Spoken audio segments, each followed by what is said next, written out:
is going on, fam? I am cut out of the video. Hold on. Boop.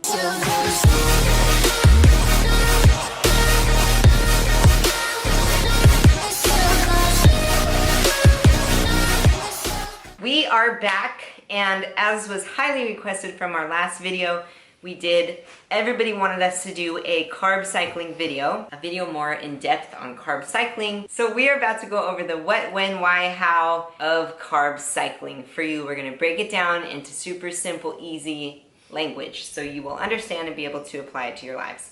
And here we go. First off is the what. What is carb cycling, Ryan? Carb cycling is just an alternation between low and high carb days, and some people do high, medium, and low carb days. That's basically what carb cycling is. Right. So basically, you want to, in order to do carb cycling effectively, I recommend you track your macros. That's the best way to do it. I know some people like to carb cycle with just like different like foods if they do like a meal plan, but the way I do it and he does it is by counting our macros, so that just makes it easier to be able to track what you're eating every day and to really monitor your carbs. Let's go to the when should you carb cycle? I recommend that you carb cycle if, number one, you're plateauing, if you stop seeing results in the gym. Also, carb cycling is really for fat loss. You don't really carb cycle when you put on muscle, right? When you're like bulking? Not usually, no. Maybe out of your reverse, like if you had just finished a cut and you were trying to bring your calories back up into a bulking phase, I would recommend you do a carb cycle but reverse, so you like slowly add carbs. But otherwise, it's really for fat loss. So that's when you want to carb cycle, when you're trying to lose fat, when you have reached a plateau, like you feel like you're just not making progress, you're not losing fat anymore, that's a good time to start carb cycling. Definitely if you have been dieting for a long time and your calories are already really low and you feel like you can't cut them anymore, a carb cycle would be really good for you to try because it will refrain you from doing an extreme unhealthy diet of like extremely low calories and macros, while still being able to lose fat effectively. And also, you should definitely consider carb cycling if you don't want to lose your muscle and just cut carbs out of your diet completely. Okay, the why. Why should you carb cycle? I kind of already answered that, but do you have anything else to add? Not on the when, but why you should carb cycle? Yeah, like she said, breaking through plateaus, that's a really important key because usually, all progress comes to an end at some point, so you want to make sure you're changing things up, and a perfect way to do that is by carb cycling. So breaking through plateaus is why you should do it. Also, some people, when they're carb cycling, actually a lot of people, when they're engaged in a fat loss journey, they're carb cycling and they look more forward to those high carb days than as if they had flat, the same macros for every single day of the week. It could kind of get mundane. They could get unmotivated by not seeing results.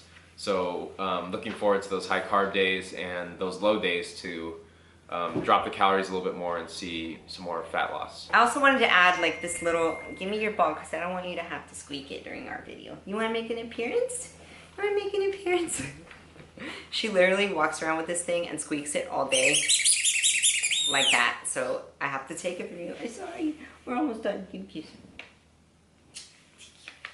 Oh, baby girl.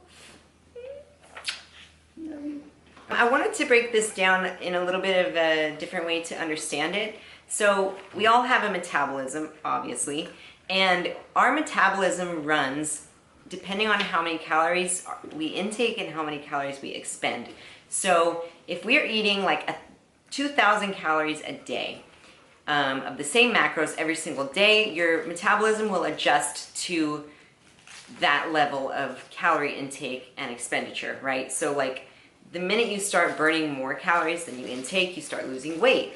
And your metabolism over time will adjust to that. So if you're losing more than you're putting in your body, which would be a cutting phase, your metabolism over time will learn like, oh crap, I'm not getting enough calories for, to survive, so I'm gonna have to slow down and retain the food that I'm eating so that we can burn it slower because I'm not getting enough.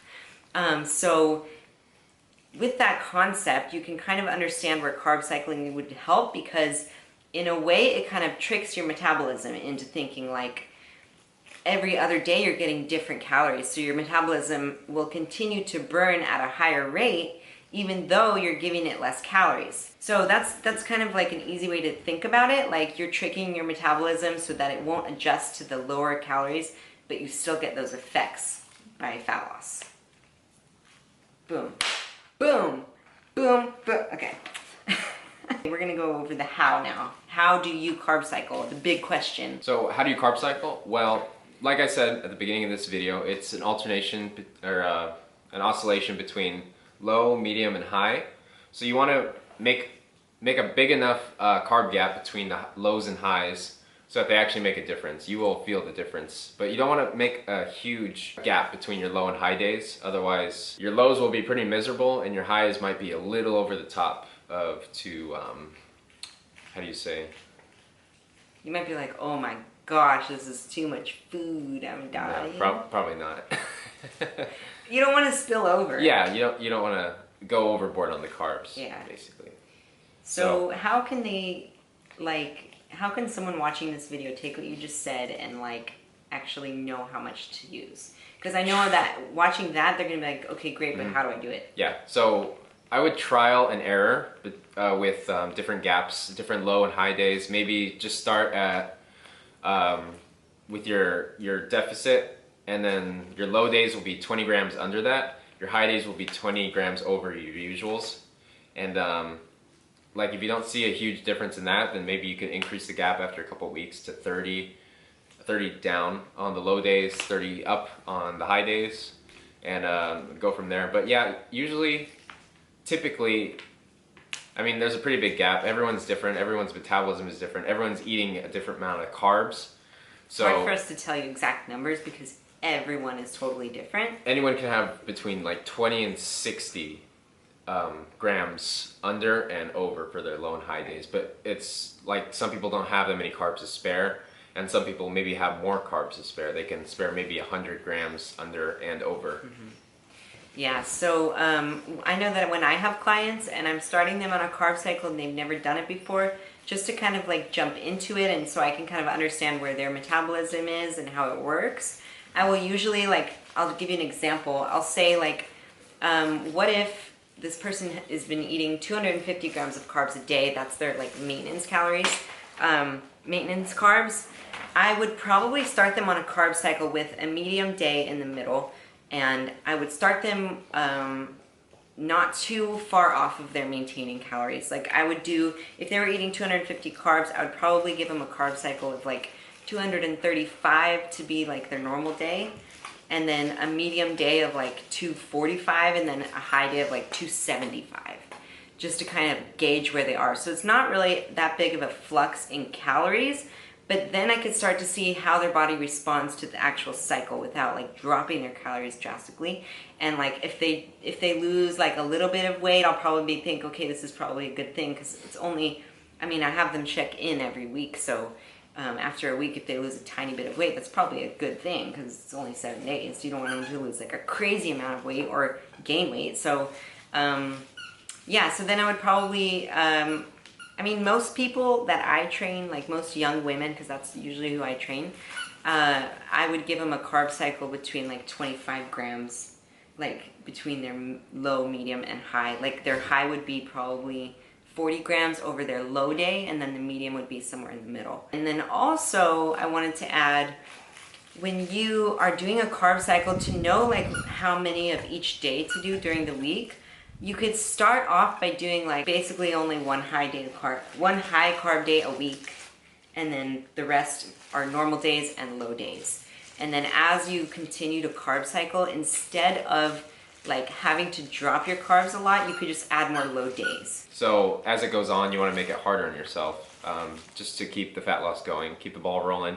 So add more low days and minimize the high days, but you do need a high day at least once a week. Yes. And not just for the mental state, for the body too. Yeah. I actually go over that in my video called do cheat meals, slow progress. So maybe you guys would find that one interesting. I go into, actually we kind of did it together. You were just yelling in the background. But we kind of go into like cheat meals and high carb days and why they're necessary and how to go about doing them. So that's there for you to watch if you are interested in that. And then also, for how long should they carb cycle? As long as it takes. No. I mean, realistically, you don't want to, like if you're going to be carb cycling for a year, you're probably going to run out of carbs eventually, right? You're not going to be able to lower them anymore. I mean, if you're doing fat loss for a year, yeah, you probably need to stop. Yeah. But you could carb cycle for a long while. Doesn't mean you have to be in a deficit to carb cycle. You could also carb cycle reverse diet. Even if you wanted to incorporate like high days in your off season, like you could have low days to offset that high day, just so you're not gaining a crazy amount of weight from those high days you are doing for those extra carbs, Yeah. maybe for a leg day or That's right. something. It's a great tool to use even in the off seasons to try to control the amount of adipose tissue you put on. It's a really helpful tool to be able to kind of control that while still being able to gain muscle and stuff. Yeah, it'll give you regimen in the Yeah. off season too. Some people fall out of a routine and they're looking They for just go crazy. Yeah, they go crazy. Like I'm going crazy right now. I miss having a routine, a schedule of macros to hit daily. So yeah, highs and low days could help with that. And also, if you guys feel like you're in your off season and you've just gotten a little too fluffy but you're not ready to cut yet, maybe doing a carb cycle for a month or two, just a slight carb cycle would make you feel more comfortable and would kind of control your weight again. I know that I like to do that when I feel a little fluffy. Big, healthy, husky, fluffy, and damn! Okay, so then reverse dieting with carb cycling. If you just finished a cut and you just carb cycled like crazy and you're like all shredded and now you want to bulk up and get nice and muscular and do a lean bulk, you can use the concept of carb cycling, like how we said, have normal days with like one high day and then add the low days. You can start adding more high days and like slowly increase your calories like that while still being able to trick your metabolism like we were talking about before. Instead of just like, oh, I'm bulking, goodbye macros, I'm just gonna stuff my face, you know? So yeah, it's all about gradually introducing and tricking the system and stuff like that. Yeah. So I think that's it. That's all we had for you today for the carb cycling video. I hope you enjoyed this video. If you think we're doing a good job in educating you on these kind of topics, please give the video a thumbs up. It helps me so much. And otherwise, we will see you next Monday, Wednesday, and Friday, 5 p.m. Pacific time, here on my channel. Good job. Let's give Simba an appearance. Simba, you need Come here, an Simba. appearance. Come here. Come here. Grab him, I'll grab Sadie. Come here, Sadie. Come here, Sadie. Come here, Sadie. Look at this. He's only 4 months old. Oh my gosh, he's big. What happened? You got so big all of a sudden.